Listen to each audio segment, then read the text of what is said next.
ایک دفعہ کا ذکر ہے کہ خراسان کا ایک مشہور فقیہ بغداد آیا تو خلیفہ ہارون رشید کو بھی اس سے ملاقات کا شوق پیدا ہوا تو اس نے اسے دربار میں بلایا، گرم جوشی سے اس کا خیر مقدم کیا اور بڑی قدر و منزلت کے ساتھ اپنے پاس بٹھایا۔ فقیہ اس عزت افزائی پر پھولے نہیں سما رہا تھا اور ہارون پر اپنے علم کی داغ بٹھانے کی کوشش کر رہا تھا کہ اچانک بہلول دانا بھی کہیں سے پھرتے پھراتے دربار میں آ نکلے۔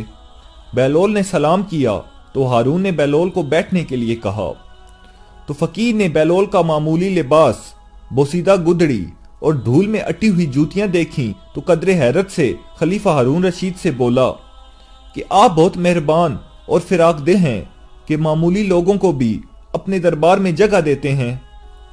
تو بہلول دانا اپنی جگہ سے اٹھے اور اپنی عصا زمین پر مارتے ہوئے اس فقیہ کے قریب پہنچے اور بولے، قبلہ گستاخی معاف، آپ اپنے ناقص علم پر کیوں اس قدر مغرور ہیں؟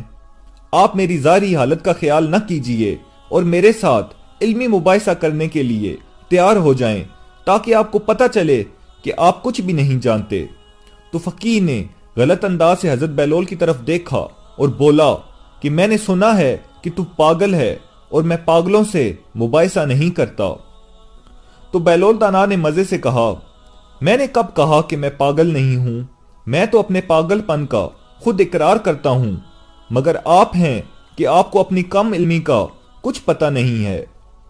تو ہارون نے قہر آلود نگاہوں سے بہلول کی طرف دیکھا اور بولا، بہلول خاموش رہو، تمہیں معلوم نہیں کہ یہ خراسان کے نامور فقیہ ہیں؟ تو بہلول نے اطمینان سے کہا، اسی لیے تو میں چاہتا ہوں کہ یہ مجھ سے علمی مباحثہ کر لیں۔ ہارون کو بھی علمی مباحثوں اور مناظروں کا بہت شوق تھا تو وہ اس فقیہ سے بولا، کیا مذائقہ ہے، تمہیں بہلول کی دعوت قبول کر لینی چاہیے۔ تو فقیہ بولا، تو پھر میری ایک شرط ہوگی۔ تو ہارون نے اجازت دی اور بولا، تم جیسی چاہو شرائط طے کر لو۔ تو فقیہ بولا کہ میری شرط یہ ہے کہ میں بہلول سے ایک معمہ پوچھوں گا، اگر اس نے درست جواب دے دیا تو اسے 1000 اشرفیاں دوں گا، اور اگر یہ ناکام رہا تو مجھے 1000 اشرفیاں دینے کا پابند ہوگا۔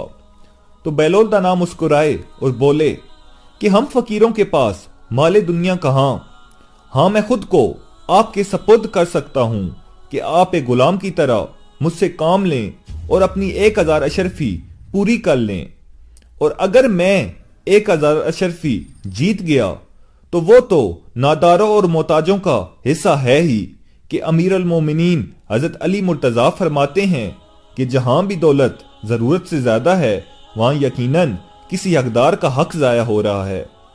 تو فقیہ نے کہا کہ مجھے منظور ہے، اور کیا تم تیار ہو کہ میرا معمہ حل کرو؟ تو بہلول نے جواب دیا، بے شک میں تیار ہوں، آپ عرض کریں۔ تو فقیہ نے ہارون سے پوچھا، علی جاں آپ کی بھی اجازت ہے؟ تو ہارون نے شاہی انداز سے کہا کہ اجازت ہے۔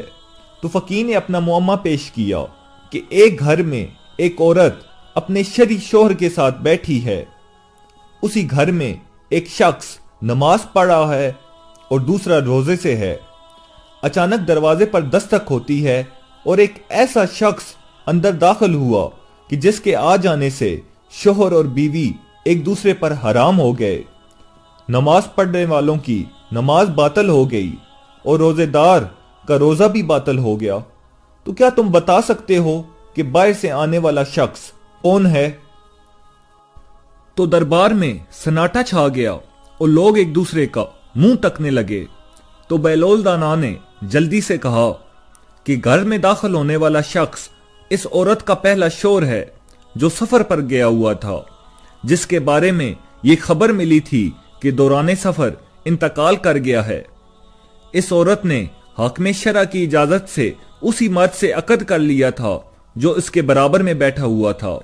انہوں نے 2 مردوں کو اجرت دی تھی کہ وہ مرحوم شوہر کی قضا نمازیں ادا کریں اور روزے رکھیں۔